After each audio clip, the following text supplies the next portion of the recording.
PM Modi ने 10 वंदे भारत ट्रेनों को दिखाई हरी झंडी। 85,000 करोड़ की परियोजनाओं का किया लोकार्पण।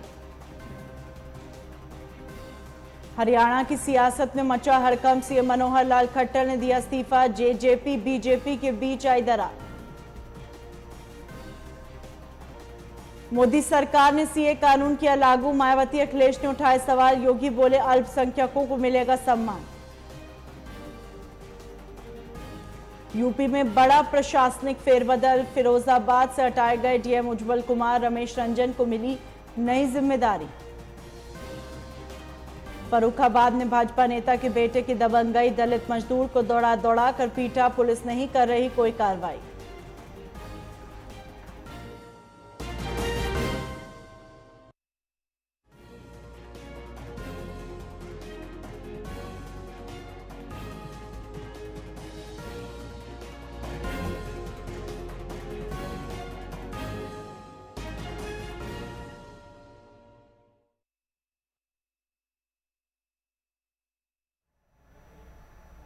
नमस्कार, स्वागत है आपका। आप देख रहे न्यूज लाइव, मैं हूं आपके साथ हिना। प्रधानमंत्री मोदी ने आज सुबह 10 नई वंदे भारत ट्रेनों को हरी झंडी दिखाई और अब वंदे भारत की कुल संख्या 50 से अधिक हो गई है और 45 राष्ट्रव्यापी मार्गों को कवर किया है और इसके साथ ही कई ट्रेनों के रूट्स का एक्सटेंशन भी किया गया, यानी 4 मौजूदा वंदे भारत ट्रेनों के रूट बढ़ाए गए। और इस कार्यक्रम में पीएम मोदी के साथ रेल मंत्री अश्विनी वैष्णव, गुजरात के राज्यपाल आचार्य देवव्रत, सीएम भूपेंद्र पटेल और राज्य भाजपा प्रमुख सीआर पाटिल भी मौजूद रहे। पीएम मोदी ने आगे कहा, अगले 5 साल में रेलवे का कायाकल्प हो जाएगा। पहले रेलवे रिजर्वेशन में कमीशन खोरी का खेल होता था, लेकिन अब सब बंद हो गया है। रेलवे का कायाकल्प ही विकसित भारत की गारंटी है।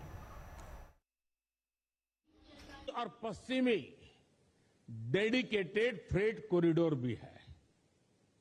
दशकों से यह डिमांड की जा रही थी कि माल गाड़ियों के लिए अलग ट्रैक होना चाहिए।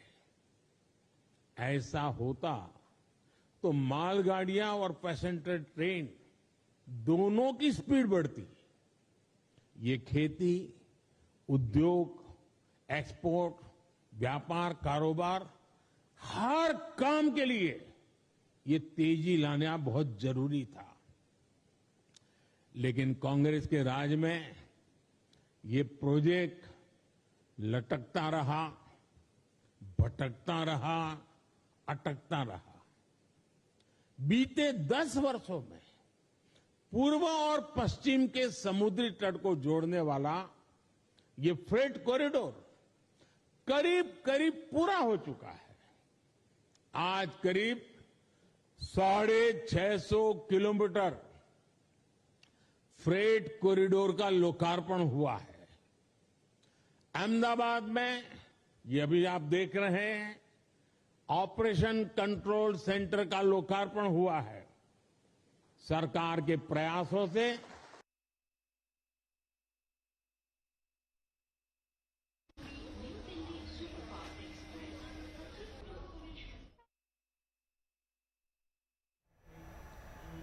हरियाणा की सियासत में मंगलवार को बड़ा फेरबदल हुआ। मुख्यमंत्री मनोहर लाल खट्टर ने पद से इस्तीफा दे दिया। उन्होंने राज्यपाल को अपना इस्तीफा सौंपा। इस बीच निर्दलीय विधायक बीजेपी के समर्थन में आगे आए और इसके साथ ही बीजेपी और जननायक जनता पार्टी का गठबंधन टूटना तय है।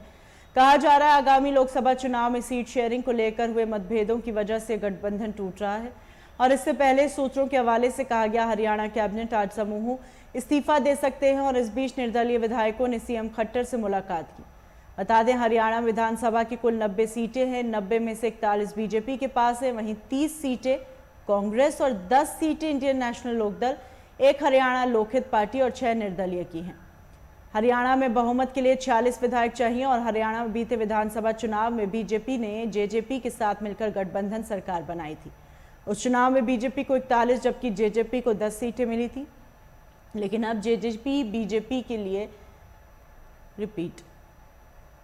अब जेजेपी और बीजेपी में दरार आ गई है।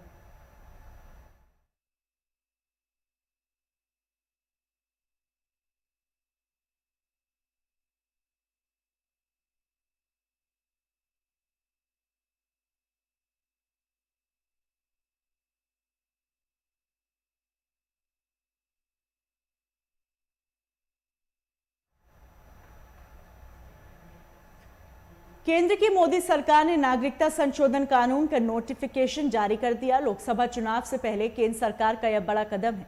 इसके तहत अब 3 पड़ोसी देश के अल्पसंख्यकों को भारत की नागरिकता मिल सकेगी और इसके लिए उन्हें केंद्र सरकार द्वारा तैयार किए गए ऑनलाइन पोर्टल का आवेदन करना होगा। उधर केंद्र द्वारा अधिसूचना जारी किए जाने के बाद दिल्ली, उत्तर समेत कई राज्यों में सुरक्षा बढ़ा सकते हैं। दरअसल 2019 के लोकसभा चुनाव से पहले बीजेपी ने सीएए को अपने घोषणा पत्र में शामिल किया था और इसे पार्टी ने बड़ा मुद्दा बनाया था। गृह मंत्री अमित शाह हाल ही के अपने चुनावी भाषणों में कई बार सीएए को लागू करने की बात कर चुके थे। उन्होंने ऐलान किया था लोकसभा चुनाव से पहले इसे लागू कर दिया जाएगा। अब केंद्र सरकार ने इसके लिए नोटिफिकेशन जारी करते हुए इसे लागू कर दिया। सीए के तहत मुस्लिम समुदाय को छोड़कर 3 मुस्लिम बहुल पड़ोसी मुल्कों ने आने वाले बाकी धर्मों के लोगों को नागरिकता देने का प्रावधान है। केंद्र सरकार ने सीए से संबंधित एक वेब पोर्टल तैयार किया है। 3 मुस्लिम बहुल पड़ोसी मुल्कों से आने वाले वहां के अल्पसंख्यकों को इस पोर्टल पर आना, रजिस्ट्रेशन कराना होगा और सरकारी जांच पड़ताल के बाद उन्हें कानून के तहत नागरिकता दी जाएगी। इसके लिए बांग्लादेश, पाकिस्तान और अफगानिस्तान से आए विस्थापित अल्पसंख्यकों को कोई दस्तावेज देने की जरूरत नहीं होगी।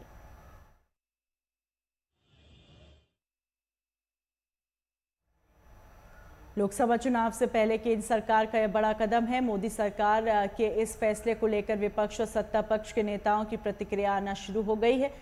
आइए जानते सीए को लेकर बीजेपी के नेता मंत्रियों का क्या कुछ कहना है। हमारे देश के यशस्वी प्रधानमंत्री जी ने देश में सीए लागू कर दिया है।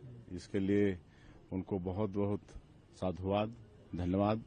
और इससे निश्चित रूप से जो पाकिस्तान, बांग्लादेश और अफगानिस्तान वहां धार्मिक रूप से प्रताड़ित होकर जो भारत में शरण लिए हुए हैं, ऐसे जो 2014 के पहले आए हैं, उनको अब इस कानून के लागू होने से भारत की नागरिकता मिलेगी और वो लोग भी जिस तरह से सामान्य व्यक्ति यहाँ का जीवन यापन करता है उस तरह का अधिकार उनको मिल जाएगा और उनका जीवन सफल हो जाएगा। लंबे समय से मांग चल रही थी, जो हमारे भाई थे किसी भी कारण से आजादी के बाद पाकिस्तान, अफगानिस्तान और बांग्लादेश में थे, वहां से जो प्रताड़ित होकर के आए थे, चाहे वो हिंदू हो, चाहे वो सिख हो, जैन हो, ईसाई हो, उन लोगों को सहारा देने के लिए आज मैं देश के यशस्वी प्रधानमंत्री नरेंद्र मोदी जी, माननीय गृह मंत्री जी, माननीय हमारे पार्टी के राष्ट्रीय अध्यक्ष जगत प्रकाश नड्डा जी को मैं बहुत बहुत धन्यवाद और साधुवाद देना चाहता हूं कि देश के यशस्वी प्रधानमंत्री नरेंद्र मोदी जी के नेतृत्व में एक और अच्छा फैसला आया है कि उनको यहाँ नागरिकता भी मिलेगी और यहाँ की सुविधाएं भी उनको मिलेंगी।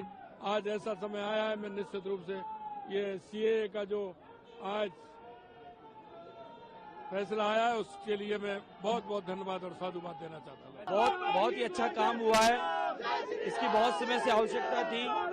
जिस प्रकार से हमारे अल्पसंख्यक लोग बाहर फंसे हुए थे विदेशों में, अब उनको एक सम्मान पूर्वक यहाँ न्याय मिलेगा और जो बाहर से विदेशी रोहिंग्या, बांग्लादेशी जो घुसपैठ कर रहे थे, उनका भी यहाँ बंद हो जाएगा आना।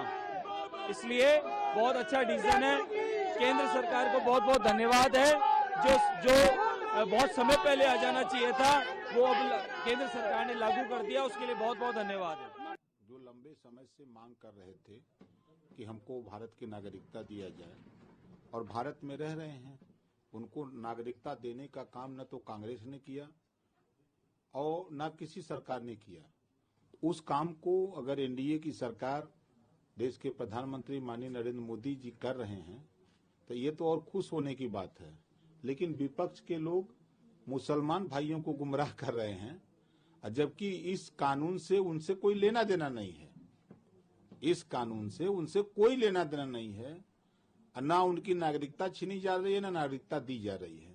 ये तो उसमें क्लियर कट लिखा हुआ है कि 3 देश से जो आए हुए लोग हैं, अफगानिस्तान, बांग्लादेश और पाकिस्तान, इनसे आए हुए 6 गैर मुस्लिम 6 जातियां हैं, उनको भारत की नागरिकता देने का कानून है। अब इस बात को लेके विपक्ष या राजनीति करने वाले लोग, गुमराह करने वाले लोग, मुसलमानों के दम पर सरकार चलाने वाले लोग, चाहे वो सपा के नेता हों, चाहे वो कांग्रेस के नेता हों, चाहे बसपा के नेता हों, वो भ्रम फैला रहे हैं, गुमराह कर रहे हैं। ऐसे लोगों से गुमराह होने की जरूरत नहीं है। जो कानून है उसको पढ़ने की जरूरत है, उसको जानने की जरूरत है। देश में इस बात की विश्वसनीयता आज हर नागरिक के अंतर्मन में घर कर गई है कि मोदी की जो किसी भी काम करने की गारंटी मोदी है। जो भी संकल्प लिया था, एक एक को चुन चुन कर जिस प्रकार से माननीय प्रधानमंत्री जी के नेतृत्व में सारी चीजों को पूरा किया गया है, उसकी एक कड़ी है CAA, नागरिक संशोधन बिल। मैं गृह मंत्री जी को भी बधाई देना चाहूंगा कि उन्होंने जैसे 370 और 35A को हटाया था, वैसे आज उनकी दृढ़ इच्छा शक्ति ने CAA को की सूचना को जारी कर दिया।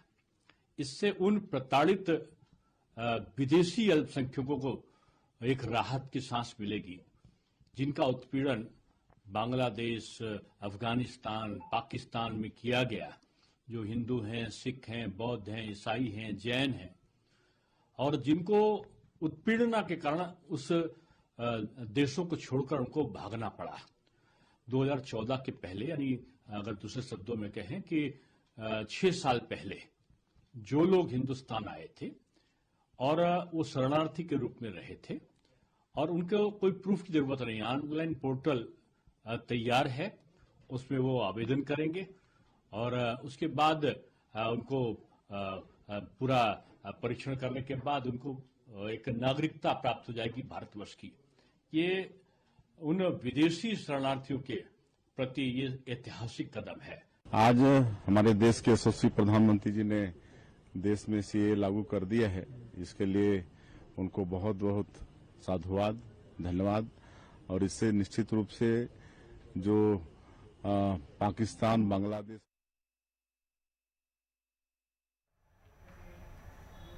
देश भर में CAA लागू किए जाने के फैसले पर विपक्षी नेताओं ने विरोध किया। कांग्रेस अध्यक्ष मल्लिकार्जुन खड़गे ने कहा CAA भेदभावपूर्ण है और भारतीय संविधान के मूल सिद्धांतों और भावना के खिलाफ है।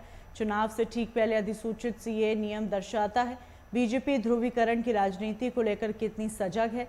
दिल्ली की शिक्षा मंत्री अतिशी ने कहा 10 साल देश पर राज करने के बाद चुनाव के पहले मोदी सरकार CAA लेकर आई है। ये पड़ोसी देशों के लोगों को भारत में लाकर बसाना चाहते हैं और अपना वोट बैंक बनाने के लिए केंद्र ने यह फैसला लिया है। वहीं शिवसेना के सांसद संजय राउत, कांग्रेस नेता जयराम रमेश, TS सिंहदेव और दिग्विजय सिंह ने क्या कुछ कहा, सुनिए। हिंदू मुसलमान करेंगे, भारत पाकिस्तान करेंगे, भारत बांग्लादेश करेंगे। एक खेल, आखिरी खेल उनका चल रहा है, चलने दो, लागू होने दो। 370 भी हटाया, क्या किया कश्मीर में? कश्मीरी पंडित आ गए घर में। ये खेल करते रहते ये लोग। बोला ना 370 हटा के, अभी 370 हमने हटा दिया। ये कांग्रेस को नहीं, हमने किया। कश्मीरी पंडित आ गए, POK आ गया, लाने वाले थे। लद्दाख में चीन घुस गया, बाहर निकाला? नहीं निकाला। अभी जब तक चुनाव है तब तक CAA खेलेंगे, खेलने दो। 10 साल से मोदी जी सरकार चला रहे हैं। अब लोकसभा चुनाव आने के मात्र कुछ दिन पहले CAA को कानून के तौर पे लाया जाता है। ये क्या दिखाता है? ये दिखाता है कि मोदी सरकार को पता है कि उन्होंने 10 साल में कोई काम नहीं किया। उन्हें पता है कि उनको चुनाव से पहले आज देश की जनता को कुछ कहने के लिए नहीं। हम CAA के कानून का पुरजोर विरोध करते हैं। क्यों? क्योंकि आज इस देश का युवा बेरोजगार है। आज इस देश में रहने वाले गरीब के पास घर नहीं है। आज महंगाई का दर बढ़ रहा है। तो मोदी जी और देशों के अल्पसंख्यकों को भारत लाकर और उनको नागरिकता देने के बजाय हमारे देश की युवाओं को नौकरी देना, हमारे देश के आम परिवारों को महंगाई से निजात दिलाए, हमारे देश के गरीब परिवारों को घर दिलाए, अपने ऊपर छत दिलवाए, ये तो मोदी जी ने 10 साल से किया नहीं है। अब वो कह रहे हैं कि पड़ोसी देशों से अल्पसंख्यकों को भारत लेके आइए। क्यों? क्योंकि उन्हें अपना वोट बैंक बढ़ाना है। क्योंकि उन्हें लगता है कि भारत के लोग तो वोट नहीं देंगे उन्हें, तो और लोगों को भारत की नागरिकता दिलवाइए। 4 साल और 3 महीने लगे हैं ये रूल बनाने में। 4 साल, दिसंबर 2019 में ये कानून बना, ये बिल पास हुआ लोकसभा में, राज्यसभा में। 3 महीने के अंदर, 6 महीने के अंदर कानून बनने चाहिए, रूल बनने चाहिए। नो एक्सटेंशन मांगा सुप्रीम कोर्ट से मोदी सरकार ने, और 4 साल 3 महीने लगाए हैं। ये रूल्स कल रात को घोषित किए गए हैं। ये तो बिल्कुल पोलराइज करने के लिए है ना, सामाजिक ध्रुवीकरण के लिए है, पश्चिम बंगाल और असम के चुनाव को प्रभावित करने के लिए है। अगर वो ईमानदारी से ये करते तो ये पहले 2020 में क्यों नहीं लाए? अभी ला रहे हैं, चुनाव के 1 महीने पहले ला रहे हैं। और ये हेडलाइन मैनेजमेंट है, क्योंकि सुप्रीम कोर्ट ने कहा है सबसे बड़ा घोटाला इलेक्टोरल बॉन्ड का है, वो उसको छुपाने के लिए अभी ये सीए रूल की घोषणा की गई। ये बिल्कुल सामाजिक ध्रुवीकरण की रणनीति है, फायदा उठाने की तो कोशिश करेगी, और खास तौर से पश्चिम बंगाल में और असम में इसका फायदा उठाने की कोशिश करेगी। पहली बात तो ये है, इतना विलंब क्यों किया, और अगर विलंब किया तो चुनाव के बाद क्या दिक्कत थी? उनका एकमात्र उद्देश्य होता है हर मुद्दे को हिंदू मुसलमान में बांटो।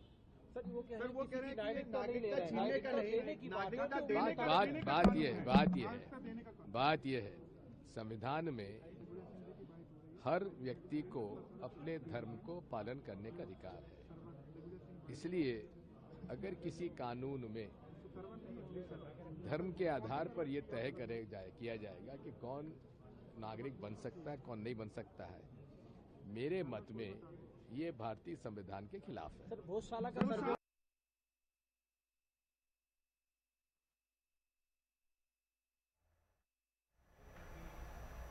लोकसभा चुनाव की तारीखों के ऐलान में अभी कुछ ही समय शेष है। ऐसे में तमाम राजनीतिक दल अपने प्रत्याशियों का ऐलान करने से लेकर दूसरे दलों के साथ गठबंधन करने में जुटे हैं। और एक तरफ जहां इंडिया गठबंधन बिखरता जा रहा है, वहीं पीएम मोदी विपक्षी दलों पर हमला करते हुए कहते हैं कि घमंडिया गठबंधन के नेता कह रहे हैं चुनाव की वजह से मोदी काम कर रहा है, लेकिन उन्हें पता नहीं है कि 10 सालों में कितने चुनाव आए और चले गए, लेकिन विपक्ष चश्मे का नंबर नहीं बदला।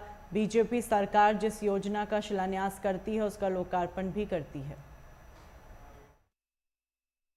रुपये के इन विकास कार्यों से सबसे ज्यादा दिक्कत अगर किसी को है तो वो है कांग्रेस और उसके घमंडिया गठबंधन।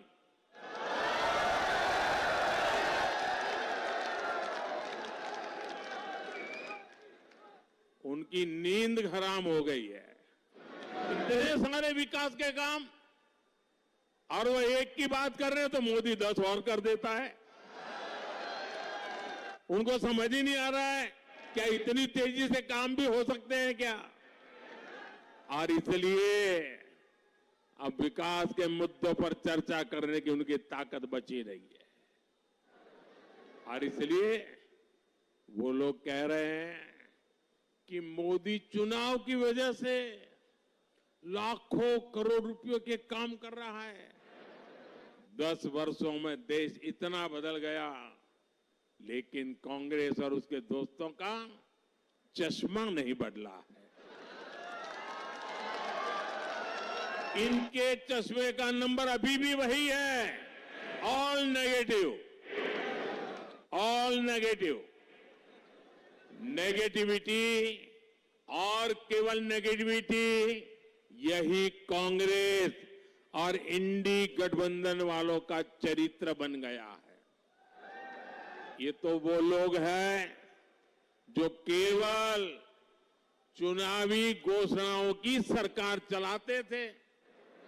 इन्होंने 2006 में नेशनल हाईवे डेवलपमेंट प्रोजेक्ट के तहत 1000 किलोमीटर एक्सप्रेसवे बनाने का ऐलान किया था, लेकिन ये लोग घोषणा कर करके घोंसले में घुस गए। हाथ पर हाथ रख करके बैठे रहे। ईस्टर्न पेरिफेरल एक्सप्रेसवे की बातें 2008 में की गई थी, लेकिन इसे पूरा हमारी सरकार ने 2018 में किया। द्वारका एक्सप्रेसवे और अर्बन एक्सटेंशन रोड का काम भी 20 वर्षों से लटका था। हमारी डबल इंजन की सरकार ने सभी मुद्दों को सुलझाया और हर प्रोजेक्ट को पूरा भी किया। आज हमारी सरकार जिस काम का शिलान्यास करती है, उसे समय पर पूरा करने के लिए भी उतनी ही मेहनत करती है।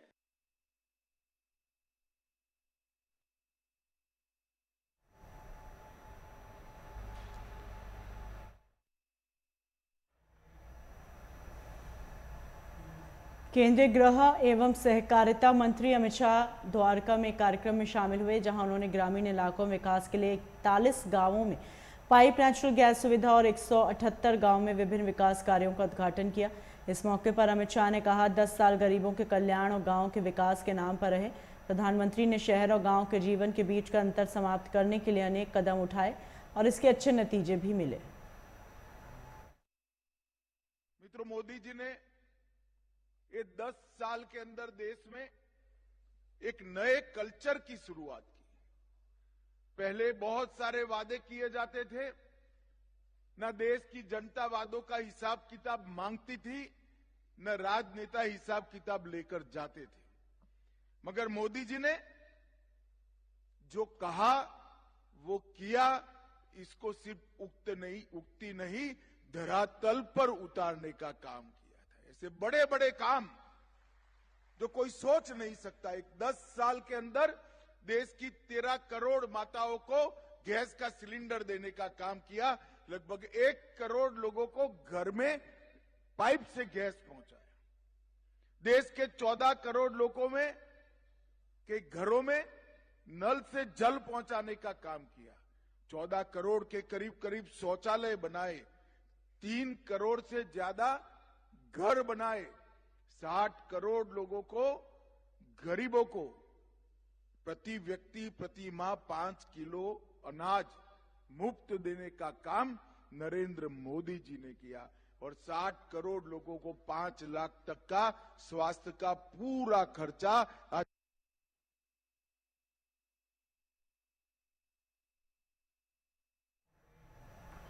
मध्य प्रदेश के धार जिले से बड़ी खबर सामने आ रही है। धार भोजशाला को लेकर विवाद मामले में इंदौर हाईकोर्ट ने एएसआई सर्वे का आदेश दिया। ज्ञानव्यापी मामले में हिंदू पक्ष के वकील रहे विष्णु शंकर जैन ने सोशल मीडिया पर जानकारी देते हुए कहा, इंदौर हाईकोर्ट ने उनकी अपील पर सर्वे की इजाजत दे दी है। मां सरस्वती मंदिर भोजशाला के वैज्ञानिक सर्वेक्षण के लिए हिंदू फ्रंट फॉर जस्टिस द्वारा हाईकोर्ट में आवेदन दिया गया। हाईकोर्ट ने इस मामले में हिंदू पक्ष की याचिका को स्वीकार कर लिया है। हाईकोर्ट ने इस मामले में जांच के लिए 5 सदस्यीय कमेटी भी गठित की है।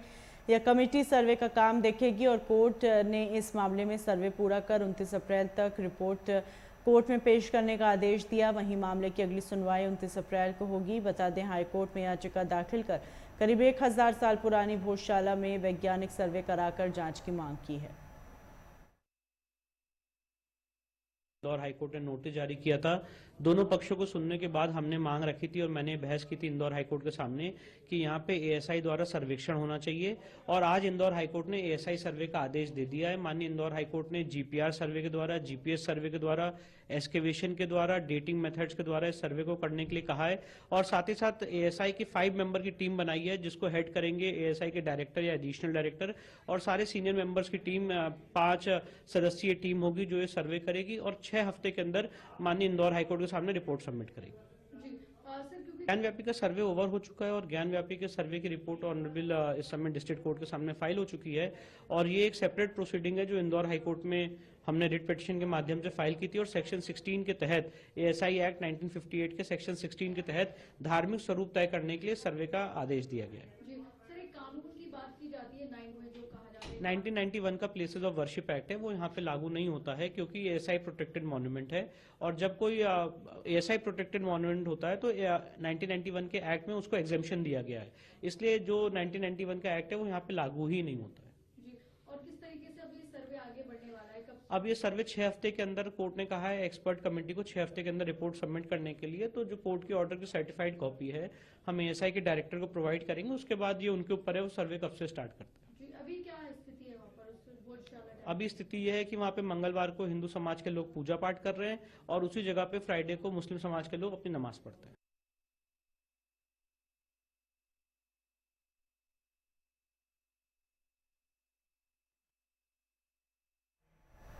इन खबरों के साथ बुलेटिन में फिलहाल इतना ही, दीजिए इजाजत।